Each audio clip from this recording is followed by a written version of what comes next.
अस्सलाम वालेकुम। मैं डॉक्टर अयूब हूँ। आज हम डिस्कशन कर रहे हैं क्रिप्टो करेंसी के हॉट टॉपिक पे। इसका बैकग्राउंड है एक स्पेसिफ़िक, और वो ये कि रिसेंटली पाकिस्तान में एक बहुत बड़ा स्कैम हुआ है। हम हमारे बहुत सारे यंगस्टर्स की एज़ इन कलेक्शन तकरीबन $100 मिलियन का स्कैम हो गया, जो तकरीबन 18 अरब रुपए बनते हैं। ऑन द एवरेज उनका $2000 उनको लॉस हुआ है।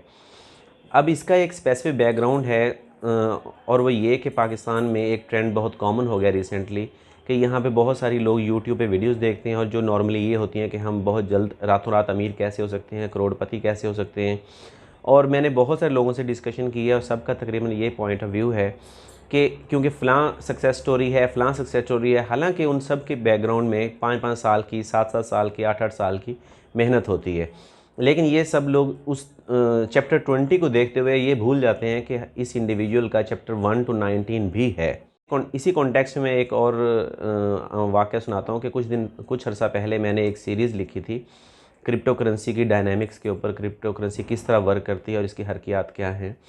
तो मैंने ये सोचा कि क्यों ना मैं एक इस उस ब्लॉग का एक स्पेसिफिक हिस्सा एक ऐसे क्रिप्टो करेंसी फेसबुक ग्रुप में डाल दूं जहां पर बहुत सारे लोग ये डिस्कशन कर रहे हो, जिससे मुझे ऐसा लगा कि शायद ये लोग इसके लिए जेन्युइनली काम करना चाहते हैं। उसमें मेरा पॉइंट ऑफ व्यू ये था कि हम लोग इस क्रिप्टो करेंसी की ट्रेड की बजाय या हर वक्त इसके अप डाउन्स देखने की बजाय, यानी हमारे नौजवान इसकी माइनिंग की तरफ आएँ। बजाय मैं थोड़ा सा बता देता हूँ कि क्रिप्टो करेंसी एक्चुअली एक सॉफ्ट करेंसी है, या इसको डिजिटल करेंसी कह लें। इसकी कोई एग्जिस्टेंस नहीं है, इसका कोई वजूद नहीं है। ऐसा नहीं है कि ये किसी इस वॉलेट की फॉर्म में कोई चीज़ है या इस डिवाइस की फॉर्म में कोई चीज़ है, ऐसा कुछ भी नहीं है, बल्कि ये कंप्यूटर की सॉफ्ट फाइल है। एक एल्गोरिदम है, एक सॉफ्टवेयर डेवलपर जिनका नाम शायद सातोशी नाकामोटो था। सातोशी नाकामोटो ने 2009 में एक एल्गोरिदम लिखा जो कि सॉर्ट फाइल में था, और उन्होंने वो एक वेब पे डाल दिया। वेब साका जो नाकामोटो थे, उन्होंने कभी क्लेम नहीं किया कि ये मेरी इन्वेंशन है, या ये वो एक तरह से अनोनिमस हैं। अभी तक वो कोई उनको जानता नहीं। उन्होंने कभी किसी नेशनल इंटरनेशनल मीडिया में आके अपनी इसको क्लेम नहीं किया। तो हम ये चाहते, अब इसके लिए बहुत सारी इसकी डिटेल है कि ये पज़ल या ये एल्गोरिदम फाइनल फॉर्म में शायद 2100 कुछ में सॉल्व होगा। 2100 कुछ में सॉल्व होगा, तब इसमें कुछ मिलियन बिटकॉइंस जनरेट करने के काबिल होगा। इसकी डायनामिक्स ये हैं कि जैसे ही ये बिटकॉइन सॉल्व करने वाले लोग ज़्यादा हो जाते हैं, तो ये एल्गोरिदम टफ़ हो जाता है। और जब इसको सॉल्व करने वाले कम थे, तो एल्गोरिदम रिलेटिवली आसान था। यही वजह है कि जूँ जूँ इसको सॉल्व करने वाले या इसकी माइनिंग करने वाले लोग ज़्यादा हो गए। अब दो तरह से इसकी माइनिंग होती है। कुछ तो एल्गोरिदम सॉल्व करते हैं। कहा जाता है कि on the average 12 point something bitcoins एक मरतबा या एक फ्रैक्शन सॉल्व करने से एल्गोरिदम के मिलते हैं। अब जैसे ही 12.5 मिलियन, अब बिटकॉइंस हम तीन तरह से हासिल कर सकते हैं। या तो अपनी गुड्स एंड सर्विसेज देकर, या यूं कह लें कि रियल मनी देकर, जैसे डॉलर है या रुपी को डॉलर में कन्वर्ट करें या यूरो में कन्वर्ट करें, उससे हम बिटकॉइंस परचेज़ कर सकते हैं। हमारा डिजिटल वॉलेट बन जाएगा। इसकी जो लीडिंग एप्लीकेशन है बाइनेंस कहते हैं, बिनांस कह लें, तो बाइनेंस के थ्रू हम इसको ट्रेड कर सकते हैं।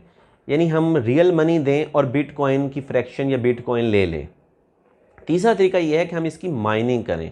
अब माइनिंग करने के लिए इसमें डेफिनेटली टेक्निकल नॉलेज चाहिए, आईटी का बैकग्राउंड चाहिए। आईटी का बैकग्राउंड हो, या कंप्यूटर साइंस का बैकग्राउंड हो, या मैथमेटिक्स का बैकग्राउंड हो, तो फिर ये एल्गोरिदम या ये पज़ल सॉल्व होगा। और जैसे ही सॉल्व होगा, तो उसके डिजिटल वॉलेट में जो भी इसको सॉल्व करेगा, उसे डिजिटल वॉलेट में 12 पॉइंट या 10 या 13 ऑन द एवरेज कहते हैं कि 12.5 बिटकॉइंस हर पज़ल सॉल्व करने वाले को मिल जाते हैं। इसको माइनिंग कहते हैं। दूसरी वो लोग हैं जो इसकी ट्रांजैक्शंस पे नज़र रखते हैं या इसकी ब्लॉकचेन पे नज़र रखते हैं, और फिर उनको भी इसमें बिटकॉइन मिलते हैं, यानी जो इसका बिटकॉइन का रिकॉर्ड मेंटेन करते हैं।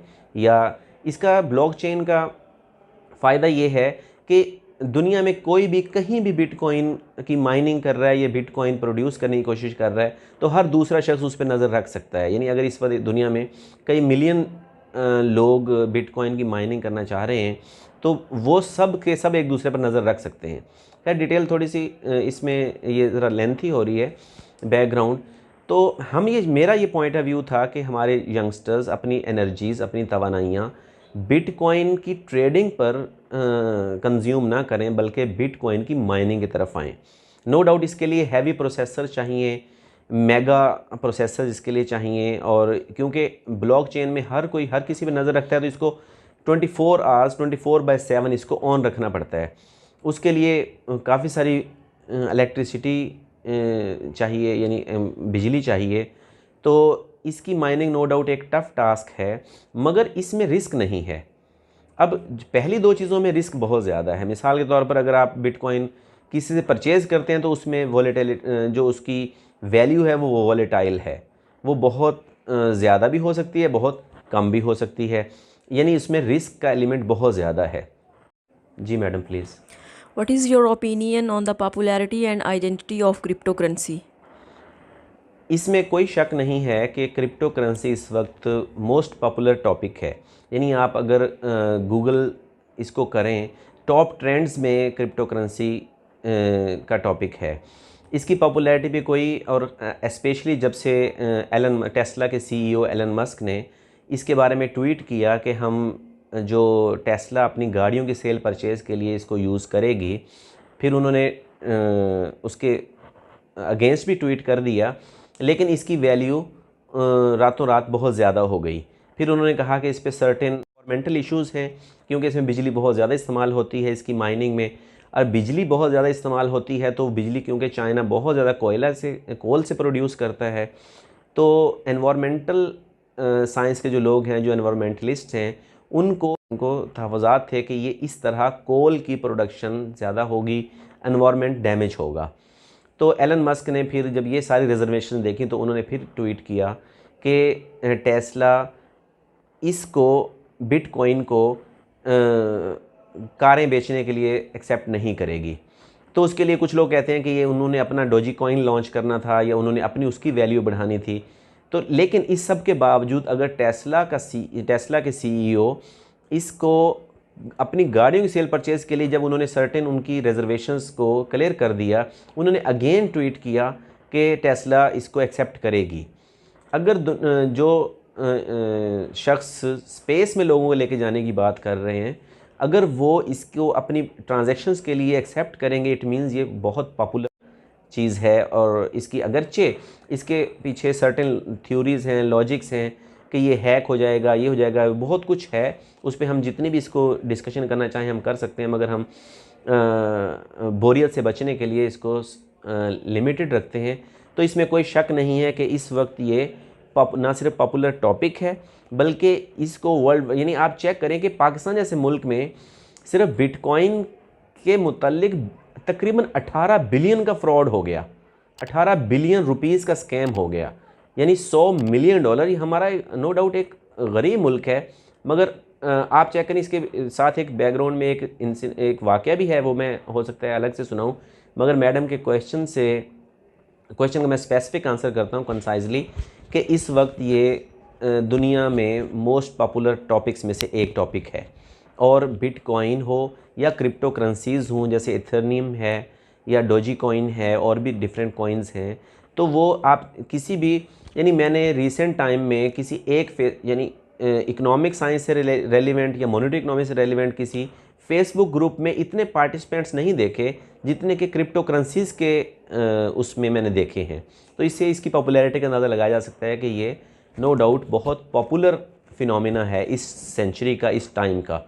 और जैसे मैंने बताया कि ये आने वाले टाइम में बहुत ज़्यादा इसका एल्गोरिदम सॉल्व होता रहेगा। नो डाउट जब तक एल्गोरिदम सॉल्व करने वाले मौजूद हैं, वो एल्गोरिदम डिफ़िकल्ट होता जाएगा, मगर फिर भी इस वक्त बहुत सारे लोग इसको इस वक्त भी सॉल्व कर रहे हैं, इसकी माइनिंग कर रहे हैं, इसकी ट्रेड कर रहे हैं। जो जहाँ पे माइनिंग नहीं हो रही वहाँ ट्रेड ज़रूर हो रही है। आप ये देख लें कि इस वक्त पाकिस्तान की जो नेशनल मीडिया की हेडलाइंस हैं, वो इस केस को, जो 2 केसेस हैं, एक ये स्कैम और एक जो recently high court, Sindh high court में इसकी अपील की समाअत हुई है मिस्टर वकार ज़का की, ये यहाँ से अंदाज़ा लगा सकता है कि इस वक्त ये टॉप ट्रेंड्स में से एक ट्रेंड है। तो ये नो डाउट बहुत पॉपुलर फिनोमिना है इस सेंचुरी का। Do you think cryptocurrency can be defined as money? Apparently ऐसा लगता है कि क्रिप्टो करेंसी डिफ़ाइन की जा सकती है एज़ मनी है। तो इसके लिए थोड़ा सा ये समझना ज़रूरी है कि मनी एज़ मनी के क्या क्या फंक्शंस हो सकते हैं। मनी के एक्चुअली फंडामेंटल 3 फंक्शंस हैं। यानी एक ये मीडियम ऑफ एक्सचेंज के तौर पे काम करती है। हर मनी को अच्छी, यानी जिसको हम इकोनॉमिक्स में गुड मनी कहते हैं, गुड मनी वो है जो मीडियम ऑफ एक्सचेंज का काम करे, यूनिट ऑफ अकाउंट का काम करे और स्टोर ऑफ वैल्यू का काम करे। यानी ये किसी अशिया और खिदमात के लेन देन में आला मुबादला का काम करे, नंबर 1। नंबर 2, इससे किसी चीज़ की वैल्यू मालूम की जा सके कि जैसे मैं कहूँ कि ये बुक है तो ये 200 रुपये की है या ये 500 रुपये की है, तो ये यूनिट ऑफ अकाउंट का काम करती है मनी। तीसरा जो एलिमेंट है किसी भी गुड मनी के लिए डेफिनेशन के लिए ज़रूरी है वो है कि वो स्टोर ऑफ वेल्थ का काम करे। यानी अगर मैं इसको उर्दू में बताऊँ तो हर वो चीज़ ज़र कहला सकती है जो आला मुबादला का काम करती है, जो लेन देन के लिए एक यूनिट प्रोवाइड करती है, जो कि स्टोर ऑफ वेल्थ का काम करती है। अब अगर हम क्रिप्टो करेंसीज़ को चेक करें तो ये एक काम करती है और वो है ये मीडियम ऑफ एक्सचेंज का काम करती है। ये आला मुबादला का काम करती है, चीज़ों की लेन देन इससे हो सकती है। और इसके लेन देन में 2 बड़े फ़ायदे हैं। नंबर 1 ये कि इसकी जो ट्रांजैक्शनल कॉस्ट है, यानी जो लेन देन की जो लागत है वो उतनी नहीं है जितनी कि क्रेडिट कार्ड्स की है या डेबिट कार्ड्स की है। तो इसलिए ये एक अच्छा मीडियम ऑफ एक्सचेंज है। दूसरा बड़ा फ़ायदा क्रिप्टो करेंसीज़ के साथ ये है कि इसमें जो ट्रांजैक्शंस हैं वो अनोनिमस रहती हैं। यानी जो ट्रांजैक्शन करने वाला है उसका पता नहीं चलता कि ये किसने की है। यानी इसमें लोगों के अगर जो प्राइवेसी कंसर्न्स हैं, जो लोग प्राइवेसी मेंटेन करना चाहते हैं, उनको प्राइवेसी मिल जाती है इसके अंदर। तो ये 2 बड़े फ़ायदे हैं इसका मीडियम ऑफ एक्सचेंज में। नंबर 1, इसकी ट्रांजैक्शनल कॉस्ट कम है, क्या अशिया और खिदमात की लेन देन की जो लागत है वो कम है। नंबर 2, इसके अंदर प्राइवेसी रहती है। ये अनोनिमस या खुफिया ट्रांजैक्शंस हो सकती हैं जो कि क्रेडिट कार्ड में या डेबिट कार्ड में ऐसा नहीं होता। तो इसलिए हम कह सकते हैं कि जो क्रिप्टो करेंसीज़ हैं ये गुड मीडियम ऑफ एक्सचेंज है। मगर जो बाकी 2 मेन पर्पसेस हमने बताए हैं वो ये सर्व नहीं करती। मिसाल के तौर पर ये स्टोर ऑफ वेल्थ का काम नहीं करती और ये यूनिट ऑफ अकाउंट का काम भी इसलिए नहीं करती। उसके लिए एक रीज़न है कि इसकी वैल्यू बहुत वोलेटाइल है।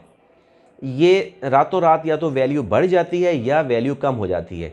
जैसे मैंने बताया कि टेस्ला के सीईओ के एक ट्वीट से ये बहुत ज़्यादा इसकी प्राइस बढ़ गई और जब उन्होंने कहा कि हमने इनकार किया तो उन्होंने इसको ये तो अभी एक सीईओ ने कहा तो इसकी वैल्यू में इतना जंप आ गया, अप डाउन आ गया।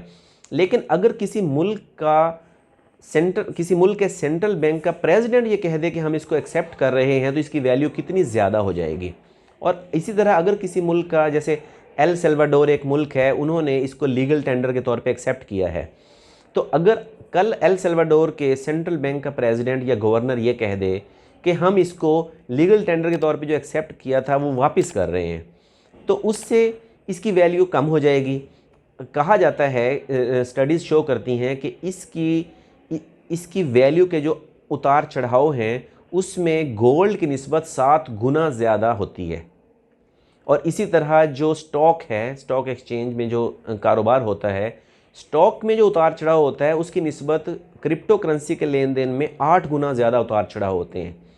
यानी आप ये देख लें कि ये सेंट से स्टार्ट होके थाउजेंड्स ऑफ डॉलर का एक बिटकॉइन हो गया है। तो इसलिए हम कहते हैं कि इसके अंदर क्योंकि उतार चढ़ाव बहुत ज़्यादा होते हैं तो इसलिए मुमकिन नहीं है कि ये यूनिट ऑफ अकाउंट या स्टोर ऑफ वेल्थ का काम करे। तो इसलिए हम कह सकते हैं कि इसको ये कहना कि ये मनी ऑफ द फ्यूचर है, बहुत सारे जो टेक एक्सपर्ट्स हैं वो बार बार ये क्लेम करते हैं कि ये मनी ऑफ द फ्यूचर है, ये मनी ऑफ द फ्यूचर है। तो ये इस तरह से तो हो सकता है कि आने वाले टाइम में लोग, यानी जिसने जो चीज़ बेचनी होती है तो वो यही कहेगा कि ये चीज़ बहुत अच्छी है। मैं ये कहूँ कि मैं ये वीडियो रिकॉर्ड करवा रहा हूँ, ये वीडियो इस जैसी कोई वीडियो नहीं होगी, जो मैं बातें कर रहा हूँ ये सबसे अच्छी हैं। तो टेक एक्सपर्ट्स ने तो ऐसा कहना है क्योंकि उन्होंने एल्गोरिदम सॉल्व कर लिया है, उनको एल्गोरिदम सॉल्व करना आता है, वो बिटकॉइन की माइनिंग कर रहे हैं, उन्होंने बहुत हैवी प्रोसेसर्स यूज़ किए हैं, इनमें हैवी इन्वेस्टमेंट्स कर दी हैं। तो वो लोगों को कन्विंस करने की कोशिश कर रहे हैं कि ये मनी ऑफ द फ्यूचर है। मगर अगर मैं अपने आप को एक मॉनेटरी इकोनॉमिस्ट कहूँ तो मेरे ख्याल में ये ऐसा करीब करीब नज़र नहीं आता, क्योंकि इसके अंदर ये जो फंडामेंटल फंक्शंस हैं मनी के, उनमें से 2 फंक्शंस ये पूरे ही नहीं करती। इसकी वॉलेटिलिटी की वजह से, ये इसमें जो बहुत ज़्यादा उतार चढ़ाव आते हैं उनकी वजह से ये यूनिट ऑफ अकाउंट, और ये सिर्फ़ और सिर्फ एक काम करती है, या यूँ कह लें कि हम इसका एक ये फ़ीचर क्रेडिट कार्ड्स में या डेबिट कार्ड्स में, या जो हमारे पास प्लास्टिक मनी है उसके अंदर हम ये फ़ीचर यूज़ कर सकते हैं। ऐसा मुमकिन है कि क्रिप्टो करेंसी का ये फ़ीचर प्लास्टिक मनी में यूज़ होने लग जाए, मगर मुझे ऐसा नज़र आता है ज़ाती तौर पे कि मनी ऑफ द फ्यूचर नहीं बन सकेगी, बल्कि इसको अभी बहुत सारा टाइम अभी इसके साथ एक और चीज़ है, दूसरी एक और रीज़न भी है जो मुझे अभी याद आई है, वो ये कि बहुत सारी ऐसी रिपोर्ट्स हैं कि ये मनी लॉन्ड्रिंग में, टेरर फाइनेंसिंग में, क्योंकि इसकी ट्रांजैक्शन अनोनमस होती हैं, इसकी ट्रांजैक्शन छुपी हुई होती हैं, यही वजह है कि ये टेरर फाइनेंसिंग में या ये उसमें इस्तेमाल होने के रिकॉर्ड हैं। FBI ने भी ऐसे बहुत सारे केसेस प्रोब किए हैं, पाकिस्तान में भी ऐसे हुआ है, और इसके अलावा और बहुत सारे मुल्कों में ये रिपोर्ट हुआ है। चाइना ने तकरीबन इसको डिसोन कर दिया है हर लिहाज से, कि हम इसको किसी भी तौर पे कंसीडर नहीं कर रहे। How do you think investor and society can benefit from usage of cryptocurrency? जैसे मैंने थोड़ी देर पहले कहा था कि क्रिप्टो करेंसी के नो डाउट बहुत सारे बेनिफिट्स हैं। उनमें जो लीडिंग बेनिफिट है वो ये है कि क्रिप्टो करेंसी के ज़रिए जो हैवी ट्रांजैक्शनल कॉस्ट होती है, जैसे ये डेबिट कार्ड में है या क्रेडिट कार्ड में है, क्रिप्टो करेंसी में ऐसा नहीं है। चाहे बाइनेंस हो या कोई और भी क्रिप्टो ट्रेडिंग एप्लीकेशन हो, उनकी ट्रांजैक्शनल कॉस्ट बहुत कम है। तो इससे इन्वेस्टर्स और सोसाइटी बेनिफिट ले सकती है, यानी इसके कुछ फीचर्स को नॉर्मल मनी में इस्तेमाल किया जा सकता है। जैसे मैंने कहा प्लास्टिक मनी में, यानी क्रेडिट कार्ड में और डेबिट कार्ड के, इसमें से कुछ फीचर्स उसमें इस्तेमाल किए जा सकते हैं। हाँ, जहाँ तक ताल्लुक़ है, अगर कुछ लोगों के प्राइवेसी कंसर्न्स हैं तो उनको भी मेंटेन किया जा सकता है क्रेडिट डेबिट में। तो जैसे आज तक किसी भी क्रिप्टो ट्रेडिंग एप्लीकेशन ने इसमें से कुछ भी डाटा लीक नहीं किया, तो ऐसा हो सकता है कि इसके बहुत सारे जो इसके ये बेनिफिट्स हैं, ये एस्पेक्ट्स हैं, ये प्लास्टिक मनी में या रियल मनी में भी कन्वर्ट किए जा सकते हैं। Should the traditional payment system follow up the features that cryptocurrency has?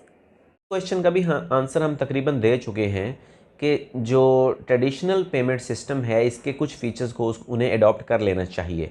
इसमें ये बिल्कुल ठीक बात है, क्योंकि इसकी जो पॉपुलैरिटी है क्रिप्टो की, वो मैंने बताया कि वो इसी वजह से है कि उसमें ट्रांजैक्शनल कॉस्ट कम है, प्राइवेसी का ख्याल रखा गया है। रियल मनी है या जो प्लास्टिक मनी है, उनके अंदर ट्रांजैक्शनल कॉस्ट ज़्यादा है, टैक्सेस ज़्यादा हैं, तो इन चीज़ों में भी उनको कंसिडर किया जा सकता है। Do you think that cryptocurrency should be centralized system in the future? Crypto currency का इसमें वोलेटिलिटी इतनी ज़्यादा है, इसमें इसका जो मेन ड्रॉबैक है वो ये, इसको किसी भी सेंट्रल एंटिटी ने रेगुलराइज नहीं किया हुआ।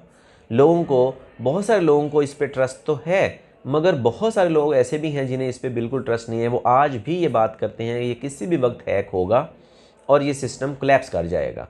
जैसा कि वो ये जो एल्गोरिदम है, अगरचे उसको मल्टीपल टाइम्स टेस्ट किया गया है, उसकी फाउंडेशन के साथ बहुत सारे एल्गोरिदम और लिखे भी गए हैं, जो कि इवन एथरनियम का कहते हैं कि जो ब्लॉकचेन का कॉन्सेप्ट है वो बिटकॉइन से भी बेहतर है। तो और भी कॉइन्स इस वक्त मार्केट में हैं। तो इस पे यानी यूँ कह लें कि इसके अगर ये कोलैप्स कर जाएगा तो हो सकता है ये जो इंटरनेट का सिस्टम है ये भी कभी कोलैप्स कर जाए, ऐसा कहा जा सकता है। अगर इसने कोलैप्स करना होता तो 2009 से अब तक कोलैप्स कर जाता। इसी तरह अगर हम ये कहें कि ये चीज़ें कोलैप्स कर जाएगी तो कोलैप्स करने को तो पूरे यूनिवर्स में कुछ भी कोलैप्स कर सकता है। यानी इस वक्त जैसे मैं ये वीडियो रिकॉर्ड कर रहा हूँ या जिस वक्त जो ये वीडियो आप देख रहे हैं ये इंटरनेट के थ्रू देख रहे हैं। अगर इंटरनेट का सिस्टम शट डाउन कर जाए या कोलैप्स कर जाए तो हम क्या कर सकते हैं। और इसी तरह कभी हमने इमेजिन नहीं किया था कि किसी वक्त पूरी जो प्लेनेट है उसमें तमाम किस्म की आमदोरफ्त रुक जाएगी, मगर हमने 2020 में ये सीन व्यू किया है ख़ुद कि दुनिया में कोई एयरलाइन उस वक्त ऑपरेट नहीं कर रही थी, कहीं से कोई पैसेंजर आ जा नहीं रहा था। बहुत बड़ी बड़ी इंडस्ट्रीज़ में सबसे बहुत बड़ी इंडस्ट्री टूरिज़म थी, तो टूरिज़्म ऑलमोस्ट कोलैप्स कर गई। बहुत सारे मुल्क ऐसे हैं जिनकी जो टॉप इंडस्ट्री है वो टूरिज़्म है, लेकिन वो कोलैप्स कर गई। अगर ऐसा हो सकता है, यानी कोविड-19 ने ऐसा दुनिया में ऐसा शोक डिमॉन्स्ट्रेट कर दिया कि दुनिया तकरीबन स्टेगनेंट हो गई थी, यानी ये इस वर्ल्ड का जो सिस्टम है वो तकरीबन स्टेगनेंट हो गया था। तो अगर ऐसा हो सकता है तो कुछ भी हो सकता है। तो इसलिए ये कहना कि ये सिस्टम अभी हैक हो जाएगा या ये कोलैप्स हो जाएगा या ये इसका कोई बहुत बड़ा लॉस हो जाएगा, तो मेरे ख्याल में कोविड-19 की वजह से जितना बड़ा लॉस हुआ है इससे बड़ा फिर भी नहीं होगा। टेस्ट केस के तौर पर हमारे पास एल सल्वाडोर की एग्जांपल है। अगर एल सल्वाडोर कंट्री का अभी तक सिस्टम कोलैप्स नहीं किया और वो मुसलसल करते रहते हैं, हाँ इसमें ये कंसर्न हो सकता है कि अगर डॉलर की तरह इसको सेंट्रलाइज किया गया, रेगुलेट किया गया सेंट्रल बैंक से, तो डॉलर जो इस वक्त ग्लोबल करेंसी है, तो हो सकता है कि ये बिटकॉइन ग्लोबल करेंसी बन जाए। तो इसलिए रिजर्वेशंस तो हैं सेंट्रल बैंक्स के, ये नो डाउट ये टफ टास्क है, मगर इमेजिन करने को कभी आज से 300 साल पहले के इंसान ने ये इमेजिन ही नहीं किया था कि वो इस तरह से यूट्यूब के थ्रू अपना ऑडियंस इंक्रीज़ कर लेगा, या इस तरह से ऐसा नहीं सोचा था आज से 200 साल पहले के इंसान ने कि हम इतना बड़ा पेंडेमिक इतनी जल्दी उसको टैकल कर लेंगे वैक्सीन के थ्रू, या हमने इस इंसान ने बहुत बड़ी बड़ी इन्वेंशंस की हैं, बहुत दुनिया को हैरान किया है। तो आने वाले दौर में हो सकता है कि जो टेक्नोलॉजी है वो इस कदर प्रोग्रेस करे कि हमें क्रिप्टो को सेंट्रलाइज करना पड़े, मगर मुझे ये लगता है कि अभी ये इसके लिए काफ़ी सफ़र तय करना होगा। तो इन नियर फ्यूचर बहुत सारी रिजर्वेशंस हैं। एक रिजर्वेशन तो यही है कि टेक्नोलॉजी है, टेक्नोलॉजी कोलैप्स कर सकती है, हैक हो सकती है, वगैरह वगैरह। दूसरी रिजर्वेशन हमारी ये है कि इससे जो ग्लोबल करेंसीज़ या जो मेजर करेंसीज़ हैं वो उनको डैमेज होगा, और इसलिए वो ऐसा शायद कभी भी ना होने दें। तो इसलिए नियर फ्यूचर में ये पॉसिबल नहीं लग रहा, मगर ये जो दुनिया है या ये जो इंसान है इसने वंडर्स किए हैं और ये वंडर करता रहेगा। तो इसलिए ऐसा हो सकता है कि हमारी लाइफ्स में ऐसा ना हो, मगर आने वाले टाइम में क्रिप्टो करेंसी ही ग्लोबल करेंसी हो, और एक शख्स एल्गोरिदम लिखेगा, हो सकता है बहुत सारे लोग उसको ओके करें और वो ग्लोबल करेंसी, कोई एक करेंसी ग्लोबल करेंसी बन जाए। और हमने रिसेंट टाइम में ऐसा देखा है कि फेसबुक ने डिजिटल करेंसी लॉन्च करने की ट्राई की है, और इसी तरह हमने 100 साल पहले या 150 साल पहले ये इमेजिन नहीं किया था कि इंसान स्पेस एक्स मिशन स्टार्ट कर देगा, मगर हमने देखा वो हो गया है। 1918 में जो इन्फ्लुएंजा या स्पेनिश फ्लू का केस हुआ था, वो उसको टैकल करने में इंसान को बहुत तकलीफ़ बर्दाश्त करनी पड़ी थी, मगर हमने देखा कि अभी उस लेवल की तकलीफ़ हमने देखा तो इंसान ने इम्प्रूव किया है। और कुछ अर्सा पहले मैं मोहनजोदाड़ो होके आया हूँ, तो वहाँ पे जो मैंने सिस्टम देखा है तो लगता ही नहीं था कि 5000 साल पहले का इंसान भी इतना मॉडर्न था कि उसने कॉलेज भी बनाया हुआ था, उसने ड्रेनेज सिस्टम बड़ा ज़बरदस्त इस्टेब्लिश किया हुआ था सिंध लाड़काना के अंदर, और इसके अलावा और बहुत सारे फीचर्स ऐसे थे जो कि मॉडर्न वर्ल्ड के फीचर्स हैं, मगर वो 5000 साल पहले थे। तो इसलिए कोलैप्स करने में कुछ भी कर सकता है, मगर नियर फ्यूचर में शायद पॉसिबल ना हो, लॉन्ग रन में कुछ भी पॉसिबल है। जहाँ तक पाकिस्तान का ताल्लुक़ है तो इस पाकिस्तान में सिचुएशन थोड़ी कॉम्प्लिकेटेड ज़्यादा है। पाकिस्तान में अभी हमने देखा कि एक बहुत बड़ा स्कैम हम लोगों ने फेस किया है, जिससे अच्छा मैं एक वाक़या सुनाना चाहता हूँ, उससे ये चीज़ें थोड़ी सी हो सकता है एलेबोरेट भी हो जाएँ। मैंने जैसे कहा कि मैंने सीरीज़ ऑफ ब्लॉग्स लिखी क्रिप्टो पे, तो मैंने उसका कुछ हिस्सा एक क्रिप्टो के फेसबुक ग्रुप में पोस्ट करना चाहा। मेरा पर्पज़ ये था कि मैं इन लोगों को जो कि सारा दिन ट्रेड करने की कोशिश करते रहते हैं, इनको माइनिंग के लिए कन्विंस करूं। मैंने माइनिंग के पॉइंट ऑफ व्यू से उसमें वो अपनी पोस्ट का कुछ हिस्सा शेयर कर दिया। तो मैं हैरान हुआ कि थोड़ी देर बाद जो पाकिस्तान के जिन नौजवानों को मैं कन्विंस करना चाहता था, उन्होंने मुझे तरह तरह की तकरीबन गालियाँ देना शुरू कर दी। यानी गालियाँ इस तरह से कि आप जाहिल हैं, आप मॉडर्न जो टेक्नोलॉजी है उससे अवेयर नहीं हैं, आप जो इजी सोर्सेज ऑफ अर्निंग है उनको रोकना चाहते हैं, हमने बहुत ज़्यादा अर्न कर लिया है। हालांकि मैं उनको इजी सोर्सेज ऑफ अर्निंग से, मैं तो रिस्क फ्री माइनिंग करने की तरफ उनकी तवज्जो दिलाना चाहता था। अब वो सब लोग पाकिस्तान में तकरीबन, जैसे मैंने कहा कि 18 अरब रुपए का स्कैम हो गया है। उससे ये हुआ पाकिस्तान में जो सिचुएशन पहले ही कॉम्प्लिकेटेड थी वो मज़ीद कॉम्प्लिकेटेड हो गई। यूँ कह लें कि पाकिस्तान में जो क्रिप्टो करेंसी है इसके जो चांसेस पैदा हो गए थे वो तकरीबन एटलीस्ट कुछ अरसा के लिए वो ख़त्म हो गए हैं। अगर ऐसी उम्मीद पैदा हो गई थी कि इसको पाकिस्तान की जो लॉ इन्फोर्समेंट एजेंसीज़ हैं या जो स्टेट बैंक ऑफ पाकिस्तान है या जो फाइनेंस मिनिस्ट्री है वो इसको समहाउ रेगुलेट कर दें शायद, या एटलीस्ट इसकी ट्रेड की बाकायदा परमिशन दे दें। लीगल टेंडर इसको डिक्लेयर करना तो शायद दूर की बात है। लीगल टेंडर जिन स्टूडेंट्स को या जिन लोगों को ये नहीं पता तो मैं उन्हें बता दूं कि जैसे हमारे पास जो रियल मनी है ये लीगल टेंडर है, जिसको एक्सेप्ट ना करना एक क्राइम है, किसी ट्रांजैक्शन में एक्सेप्ट ना करना एक क्राइम है। तो ऐसा तो बहुत दूर नज़र आता है कि लीगल टेंडर के तौर पर पाकिस्तान में ऐसा हो सके। ये तो तकरीबन अभी अगले 10 साल तक के लिए मेरे ख्याल में ये नामुमकिन है। फाइनल डिसीजन जो मिस्टर वकार ज़का की अपील है सिंध हाई कोर्ट में, अगर इसका फ़ाइनल डिसीजन तो नहीं आया, मगर जो स्टेट बैंक ऑफ पाकिस्तान के डिप्टी गवर्नर ने वहाँ पे अपनी रिपोर्ट सबमिट की है, उन्होंने 36 या 32 सफ़ों का एक तफसीली रिपोर्ट सबमिट किया। उनका करक्स या पंच लाइन यही थी कि हम इसको पाकिस्तान में क्रिप्टो करेंसी को अलाउ नहीं कर सकते। माइनिंग हो या इसकी ट्रेड हो या इसका ट्रांजैक्शनल पर्पसेस के लिए इसका यूजेज हो, तो वो इसको अलाउ करने के हक़ में नहीं है। पहले लास्ट टाइम जो समाअत हुई थी उस पर उन्होंने ये स्टैंड लिया था कि हमने इसको रोका भी नहीं है। अगरचे पहले अगर अलाउ नहीं किया, लीगल टेंडर के लिए अलाउ नहीं किया, तो हमने इसको रोका भी नहीं है। तो इसके लिए ज़रूरी है कि legal tender declare as a legal tender declare होना तो बहुत दूर की बात है, लेकिन इसको इसकी ट्रांजैक्शंस को अलाउ करना या इसकी माइनिंग को अलाउ करना या इसकी हुकूमती सतह पर इसकी पजीराई करना या इससे ज़र मुबादला कमाने की कोशिश करना, या पाकिस्तानी नौजवानों को जो टेक्नोलॉजी से रेलिवेंट हैं, जो टेक्नोलॉजी से और कंप्यूटर साइंस से, मैथमेटिक्स से, इनसे एसोसिएटेड हैं, इनको इस काम पे लाने के लिए ज़र मुबादला कमाने की कोशिश करना, अभी ये भी इस स्कैम की वजह से दूर हो गया है। तो पाकिस्तान में नो डाउट ये पॉपुलर ट्रेंड है, पॉपुलर टॉपिक है, पाकिस्तानी नौजवान ये करना चाहता है। अगर किसी एक पाकिस्तानी सिटीज़न ने सिंध हाई कोर्ट में अपील किया तो इट मीन्स वो लोगों को कन्विंस कर रहे हैं कि इस तरफ आया जाए। तो नो डाउट ये पॉपुलर हो सकता है, लेकिन इसका ट्रांजैक्शनल पर्पसेस के लिए इस्तेमाल होना, या क्योंकि हमारे कुछ और रिजर्वेशंस भी हैं। हमने जैसे थोड़ी देर पहले कहा कि ये टेरर फाइनेंसिंग के लिए यूज़ हो सकती है और ये जो मनी लॉन्ड्रिंग के लिए इसका यूजेज हो सकता है। ऐसी रिपोर्ट्स हैं कि ये ऐसा हुआ है डेवलपिंग इकोनॉमीज़ में। यही वजह है कि चाइना ने इसको तकरीबन ये फाइनल कर लिया कि वहाँ पे अलाउ नहीं कर रहे। तो क्रिप्टो करेंसी पे हमने इस पर आज की इस वीडियो में डिटेल डिस्कशन की है।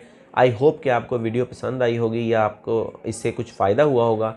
तो मैं चाहूँगा कि आप इस पर अपना फ़ीडबैक ज़रूर दें और मुझे बताएं कि इसमें आप नॉलेज अगर ऐड करना चाहते हैं। बहुत सारी चीज़ें ऐसी हैं, जैसे मैं आपको एक बताऊं कि मैंने अपने ब्लॉग में गलती ये की कि एल सल्वाडोर को अफ्रीकन कंट्री लिख दिया था।